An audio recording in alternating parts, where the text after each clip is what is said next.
Bueno, yo preparé es una manera de decir, pensé, tengo ganas de transmitirle a ustedes una referencia bibliográfica, una referencia periodística más que estrictamente bibliográfica. Y es el artículo que escribió Jorge Fernández Díaz en el diario La Nación del último domingo, que se llama La hegemonía que prepara el Instituto Patria. No voy a decirles a los oyentes y oyentas que este artículo de Fernández Díaz es muy diferente o muy cualitativamente más importante que otros. Lo es para mí, porque viene a ser que soy el objeto directo de la reflexión, digamos así, de Fernández Díaz.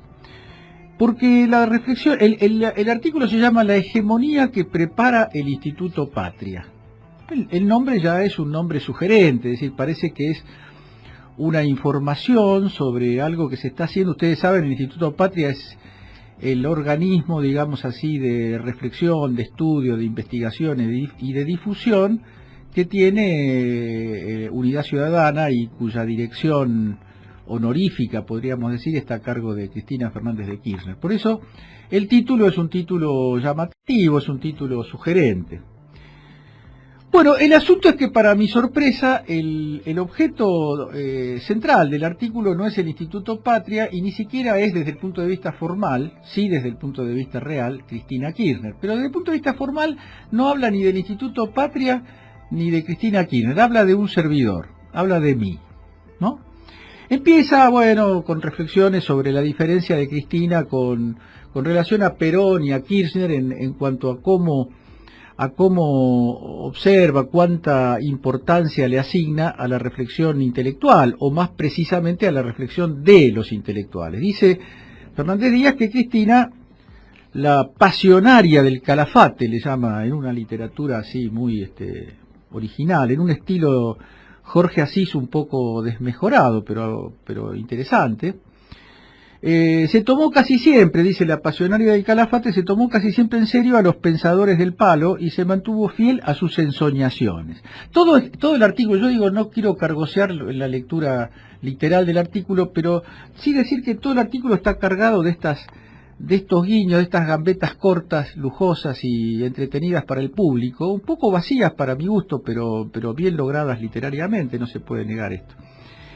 El asunto es que se refiere, bueno, a la visita de Chantal Mouffe, a la ocasión, de hecho parece referirse a la ocasión en que junto con Chantal Mouffe presentamos un libro de la autora belga, el libro El populismo de izquierda, pero el núcleo del artículo de Fernández Díaz se refiere a las personas que visitan el Instituto Patria, ¿no? Son esta gente, según Jorge Fernández Díaz, desfilan como sonámbulos. No sé por qué será que desfilan como... cada vez que lo leo me quedo pensando, ¿por qué como sonámbulos? Caminan así medio en estado de hipnosis, no entiendo bien las metáforas de Fernández Díaz, pero sigamos. Desfilan como sonámbulos por su elegante búnker, peronistas arrepentidos, militantes clericales, empresarios sin escrúpulos. Si tuvieran escrúpulos, el último lugar que se les ocurriría visitar sería el Instituto Patria, ¿no? Y progres de diversa neurosis. Es notable todo esto, ¿no? Que la combatían hasta hace 5 minutos por negligente, por autoritaria y por comandar una asociación ilícita. Algunos emergen de esas aguas bautismales con la cara plácida y dispuestos a misionar la buena nueva. Cristina ya no muerde. Conviene, sin embargo, desmenuzar el verdadero proyecto fáctico e ideológico que la doctora esconde y premedita en las salas más herméticas del Instituto Patria. Tiene que ser en las salas más herméticas, porque si la sala no es hermética, va cualquiera y se entera cuál es el proyecto fáctico e ideológico de Cristina Kirchner. Que por otro lado cualquiera puede ir conociendo a medida que se interna en su Twitter, en sus intervenciones en el Senado. No hay en esto mucho misterio, pero si se dicen así las cosas, pierde toda seducción la literatura un poco fantasmática del compañero Fernández Díaz. Y entonces dice que en esas salas herméticas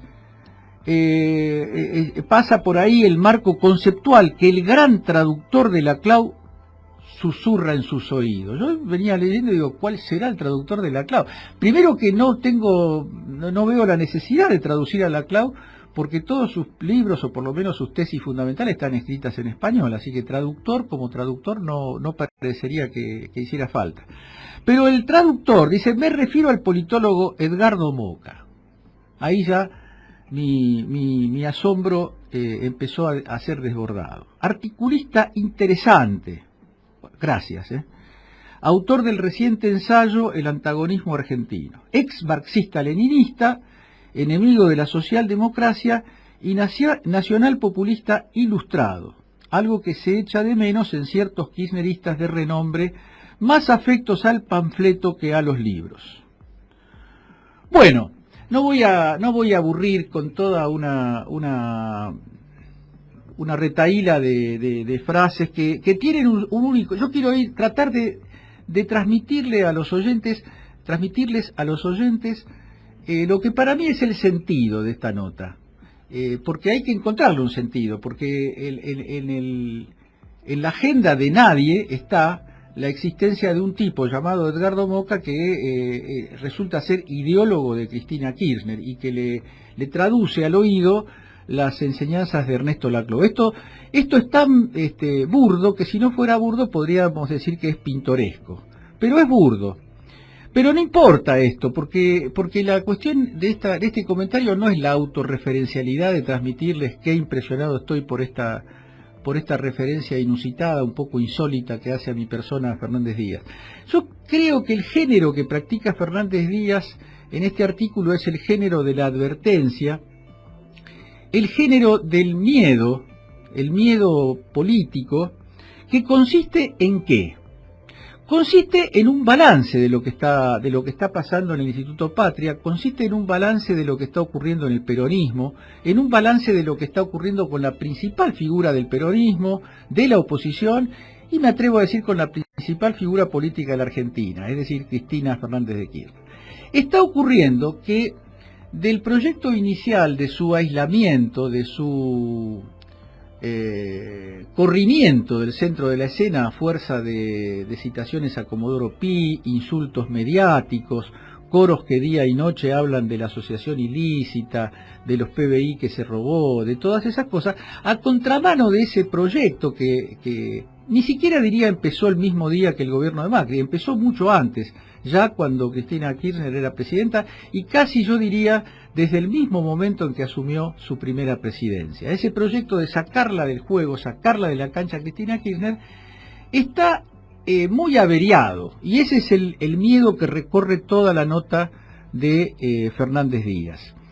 ¿Qué quiere decir que está averiado? Quiere decir que estos sonámbulos, que cuando habla de eso, obviamente quiero pensar, o no querría pensar, pero estoy obligado a pensar, que se trata de Alberto Fernández, de Rodríguez A., de alguna manera de Hugo Moyano, de Pablo Moyano, visiten o no visiten el Patria, de Juan Grabois, a quien seguramente está dirigida la calificación de militante clerical, y otras personas que se han ido, la gente del movimiento Patria Grande, el Chino Navarro, digamos, toda la gente que se había corrido de las cercanías de Cristina, y en los últimos meses, por razones que habrá que elucidar, empezaron a visitar frecuentemente el búnker, el fastuoso búnker que describe Fernández Díaz. ¿Qué quiere decir este asunto? Quiere decir que la centralidad de Cristina Kirchner es el dato político principal de la escena argentina. El dato principal al lado de otro dato principal que está íntimamente asociado a él. Que es, el otro dato principal es el derrumbe progresivo y a pasos acelerados de la experiencia macrista. La experiencia macrista ha tomado un camino empinado, veloz, agresivo, hacia abajo y hacia el derrumbe. Y paralelamente al derrumbe de Macri, ¿qué es lo que aparece? Que la figura que concentra los votos populares y que por concentrar los votos populares, empieza a concentrar la atención de la política, particularmente del sector de la política que quiere terminar lo antes posible con la experiencia macrista, lo antes posible digo en diciembre de 2019, ¿no? Si Macri no dispone lo contrario, porque cuando un gobernante arranca en la dirección de su frustración y su derrumbe, bueno, ¿qué se puede hacer? Hay que intentar salvar las instituciones democráticas, pero salvar al gobernante que está hundiendo al país y que está enervando la situación de las clases medias, de los sectores populares, de los estudiantes, de los científicos, de los agricultores, de los industriales, de los pymes, de todo el mundo, bueno, uno puede desear que la salida de esta catástrofe sea la salida lo más pacífica y lo más institucional posible. Pero voy al artículo y voy a irme concentrando para no dar demasiadas vueltas. El artículo de Fernández Díaz utiliza mi persona y utiliza una enorme cantidad de frases entresacadas, de frases sometidas a un régimen insólito que yo no recuerdo haber visto últimamente, que es la cita cortada, es decir, hay una oración donde la primera parte de la oración está fuera de la cita y después viene una comilla donde uno entiende que eso efectivamente dije yo. Lo que realmente dije yo es lo que está entre comillas, pero resulta que lo que está dicho antes de las comillas, más de una vez, no quiero entrar a un análisis casuístico de este paper, de este libelo, más de una vez es incorrecto, no ese es el sujeto de la oración, el sujeto de la oración es otro. Si uno pone un sujeto falso de la oración y después pone la oración entre comillas, el lector desprevenido cree que el autor, que la frase entera le corresponde al autor, en este caso a mí. Bueno, eso es falso, la mayoría de los casos. Pero no quiero desarrollar una polémica de tipo ideológica, quiero ser claro en esto. El artículo es un artículo dictado por el miedo. El artículo pretende generar una especie de idea demoníaca de la existencia de monjes negros, de ideólogos oscuros que están buscando la violencia en la Argentina, que están buscando una desembocadura trágica de lo que ya es una tragedia, que es el gobierno de Macri. Y entonces la sensación de dificultad, la sensación de que la tierra se abre bajo los pies de la política del diario La Nación, que es, dicho sea de paso, el diario donde escribe Fernández Díaz, donde cualquier persona de la Argentina y de fuera de la Argentina se puede enterar con mayor precisión y con mayor claridad de cuál es el proyecto de las clases dominantes en la Argentina. Y no en el año 2018 o 2019, sino en cualquier momento de la historia. Si uno quiere enterarse de qué quería la oligarquía terrateniente a principios de siglo, o qué querían las clases dominantes en el año 45, o en el 55, o en el 76, o en el momento que quieran, el camino más directo y más serio es visitar las editoriales del diario La Nación, las editoriales dictadas por los Mitre. Ahí está la clave, no hay que buscarla en las pantomimas televisivas que organiza Durán Barba y ejecuta la Bullrich, la Vidal o Macri. Ahí está la parte hecha para la tribuna. La parte sustanciosa, ideológica, estratégica está en general en las editoriales del diario La Nación. Y el diario La Nación empieza a ver que la consistencia, la solidez, la estabilidad política del proyecto que se abrió en el 2015 está temblando. Y que el tembladeral en el que están los intereses de las clases dominantes tiene un centro político casi excluyente, que es el de Cristina Kirchner.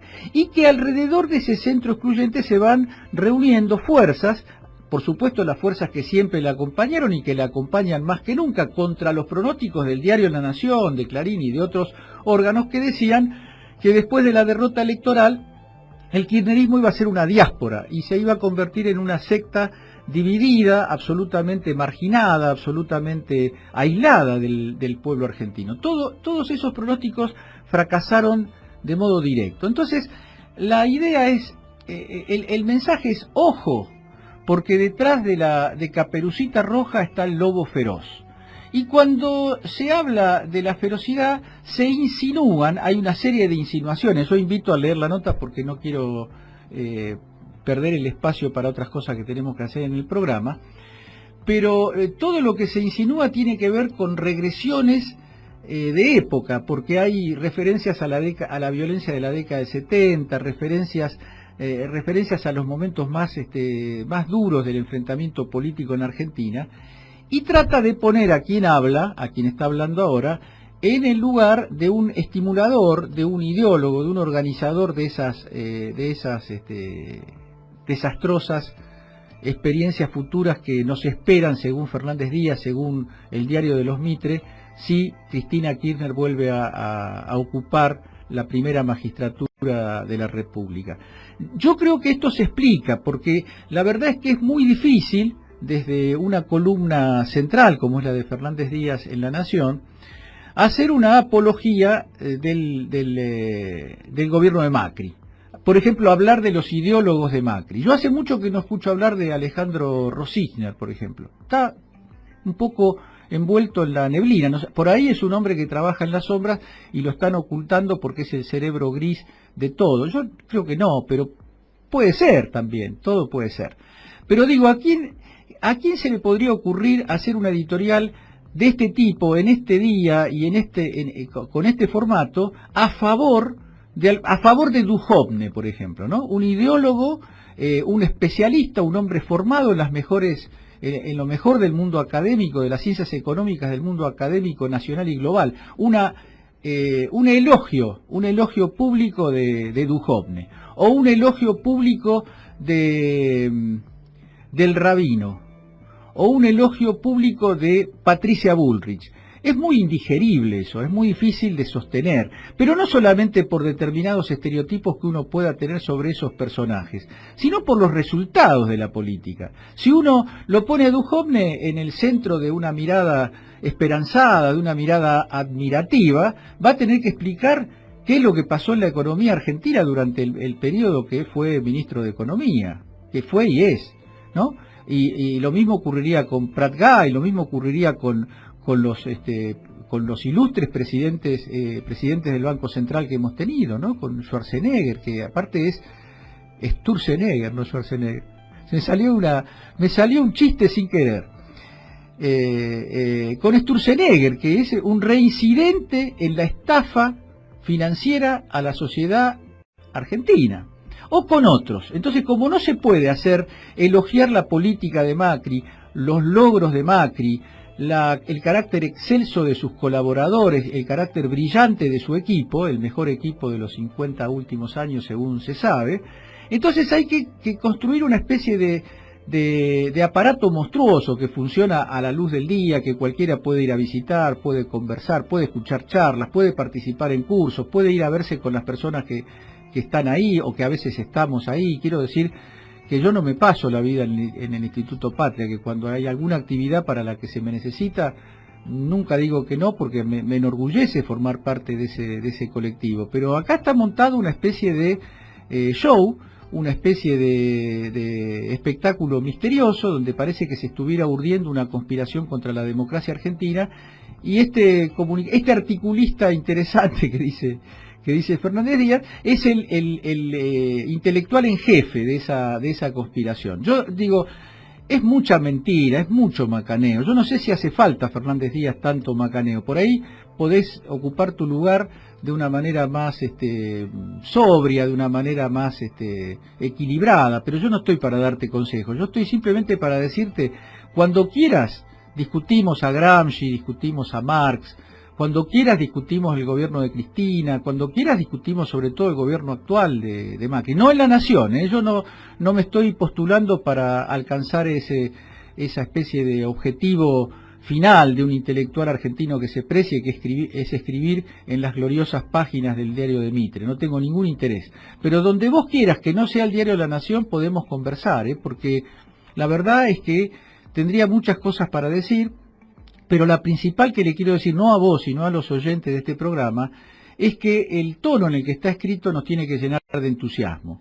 Porque cuando los defensores del statu quo, los defensores... Fernández Díaz dice que es defensor del liberalismo.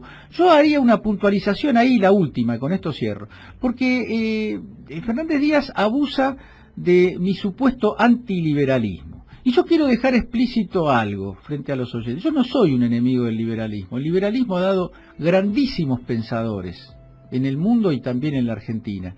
Mi problema con el liberalismo es el uso que la oligarquía y las clases dominantes en general de mi país, y creo que de la mayoría de los países de América Latina y de los países dependientes del mundo, el uso que se le ha dado a la doctrina del liberalismo para justificar dictaduras, para justificar persecuciones y para justificar siempre la marginación de un amplio sector de la población, para pensar países para pocos. Ese pensamiento de países para pocos se ha parado de una manera en muchos casos fraudulenta en algunos de los grandes pensadores del liberalismo. Yo creo que si John Locke o Thomas Hobbes, ni hablar de Spinoza, que difícilmente pudiera ser encuadrado en el liberalismo, pero hablo de toda la experiencia contractualista, de toda la literatura del siglo XVII y XVIII, la verdad que algunos de esos pensadores sentirían espanto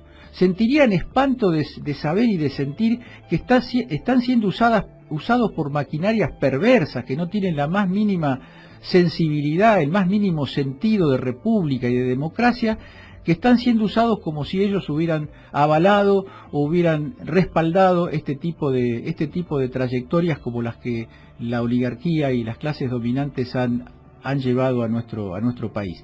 Este era el mensaje inicial, una especie de primera contestación. Seguramente vamos a intentar escribir alguna cosa un poco más ordenada, pero quería transmitir un estado de ánimo y comentar un artículo que a lo mejor les puede interesar, cuya lectura a lo mejor les puede interesar. Y ahora vamos a relajarnos